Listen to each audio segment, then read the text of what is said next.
friends. I hope that you have been having the best summer and that you had a wonderful 4th of July with your loved ones. I had a wonderful 4th of July with my family, and we have been making some great summer memories. So I wrote you guys another story about camping at the lake. At last, the day was upon us, the day that we dreamed about all year. Family reunion at the lake. All the extended family from all over gathered for a weekend to camp at the lake. There was fishing, swimming, canoeing, hiking, and of course, cooking delicious food over the fire. We were the first family to arrive at the campgrounds after Aunt June and her husband Keith. Next came my sister and her husband and 3 daughters. My brother and his 5 children, and still more family kept arriving all afternoon.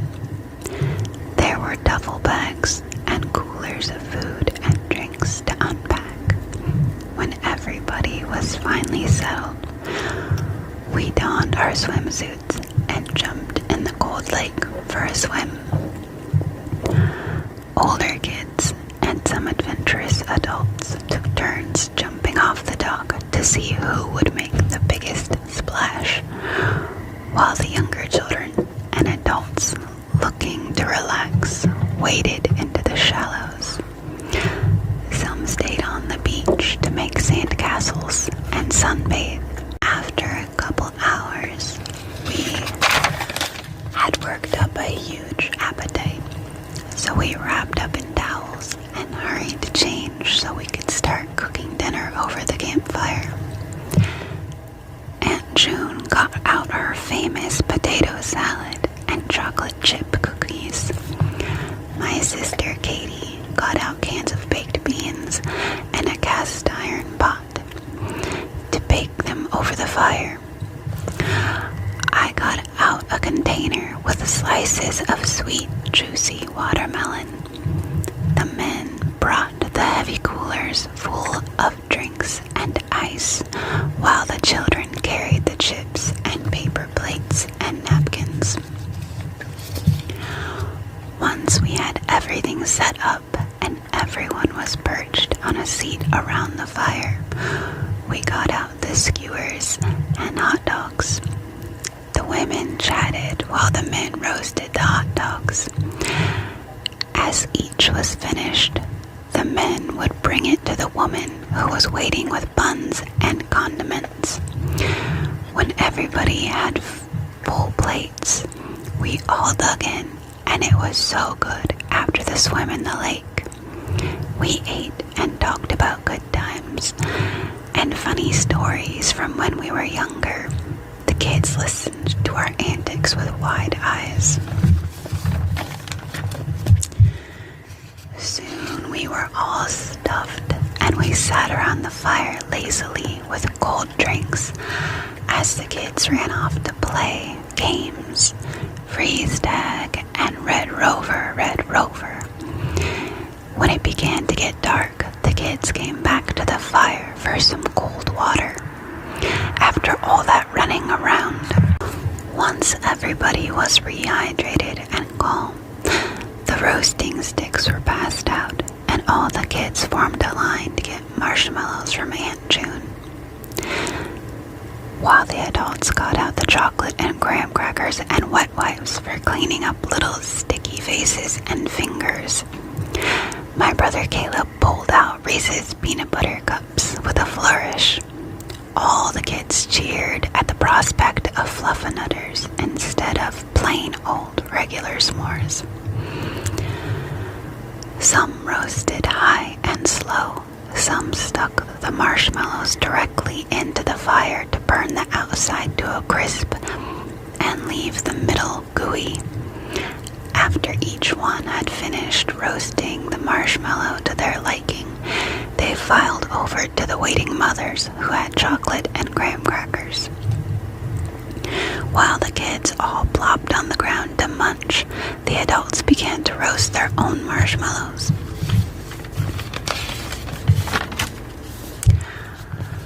Uncle Keith declared it was time for ghost stories and launched into a spooky tale about a man that got lost in the woods and found a cabin. Nobody was inside, and he was so tired he decided to go in to sleep on the comfortable looking bed. He couldn't help but notice the strange pictures that hung from the walls, with people's faces smiling at him creepily.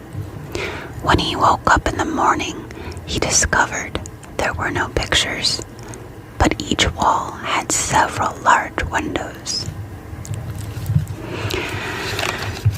The adults took turns telling spooky tales till the fire burned down to embers and everyone began to yawn. All the families headed to their respective cabins and snuggled down under quilts. When the early morning sun woke me up, Caleb and Keith were getting the fire started while Aunt June prepared the coffee. I went to the cooler and pulled out the eggs, bacon, and pancake mix. Soon the bacon was sizzling and the coffee was almost ready. I poured a cup and sipped it while I made pancakes over the fire. Soon David and the kids joined me and he poured himself a cup of coffee. The rest of the families were slowly emerging from their cabins, drawn out by the sunshine and birds singing and the delicious smells. Parents poured orange juice and milk for the kids, and we all heaped our plates with bacon, eggs, and pancakes slathered in butter and syrup. It was decided over breakfast that some of us would take the young children and go on a nature walk, and those that wanted to would go kayaking.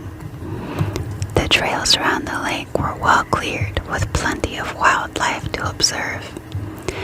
The children were in awe of the animals we came across. A fox, a couple of deer, and lots of squirrels and birds. After an hour and a half, we stopped to rest and get out the water bottles and snacks. Before heading back, some of the little ones were tired and needed to be carried. When we got back, we put the little ones down with Aunt June close by for when they woke up, and the rest of us went to play beach volleyball.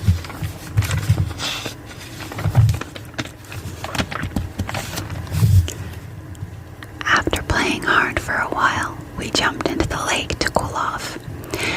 David and I stole a few kisses in the lake and then climbed out to go get lunch.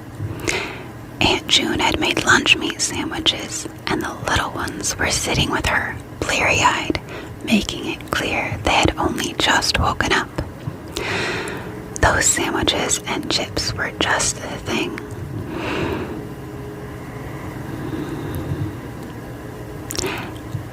And the cherry on top was the Coke Zero that washed it down. As I sat eating and looking around at my family, my heart swelled with love for them all. I already couldn't wait for next year's gathering. That night, we sang silly songs around the fire, and of course, we had s'mores again. Jubilee, my 4-year-old, fell asleep in my arms. The perfect ending of a perfect day, of a perfect weekend.